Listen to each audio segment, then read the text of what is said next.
কক্সবাজারের সমুদ্র সৈকতের কাহিনী। কক্সবাজারে বাস করে ছোট্ট আকাশ। তার সবচেয়ে প্রিয় জায়গা হলো পৃথিবীর দীর্ঘতম এই সমুদ্র সৈকত। প্রতিদিন সে ছুটে আসে রূপালী বালির ওপর দিয়ে, যেখানে নীল আকাশ আর বিশাল সমুদ্র মিলেমিশে একাকার হয়ে যায়। কিন্তু আজ আকাশের মন ভালো নেই। সে দেখল সৈকতের অনেক জায়গায় মানুষ প্লাস্টিকের বোতল, চিপসের প্যাকেট ফেলে রেখেছে। সুন্দর সৈকতটা নোংরা হয়ে যাচ্ছে দেখে তার খুব কষ্ট হলো। হঠাৎ সমুদ্রের ঢেউয়ের সাথে লাফিয়ে উঠল একটি ডলফিন। সে সোজা আকাশের কাছে এসে মিষ্টি সুরে বলল, মন খারাপ বন্ধু? আকাশ তো অবাক, ডলফিন কথা বলে। ডলফিনটি বলল, আমার নাম ঝিনুক, এই সমুদ্রই আমার ঘর। আকাশ তার দুঃখের কথা ঝিনুককে বলল। ঝিনুক তাকে তার পিঠে চড়ে সমুদ্রের গভীরে ঘুরে দেখার আমন্ত্রণ জানালো। আকাশ ভয় পেল, রাজি হয়ে গেল। ঝিনুকের পিঠে চড়ে সে চলল নীল জলের রাজ্যে।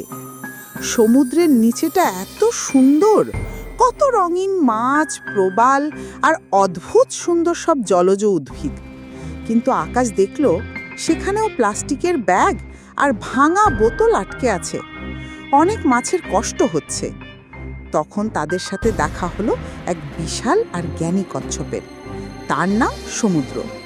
সে বলল, অনেক আগে এই সৈকত আর সমুদ্র ছিল কাঁচের মতো পরিষ্কার, কিন্তু এখন মানুষের আবর্জনায় আমাদের দম বন্ধ হয়ে আসছে। আকাশ আর ঝিনুক কচ্ছপের কথা শুনল। আকাশ বলল, আমি আমার বন্ধুদের নিয়ে সৈকত পরিষ্কার করব।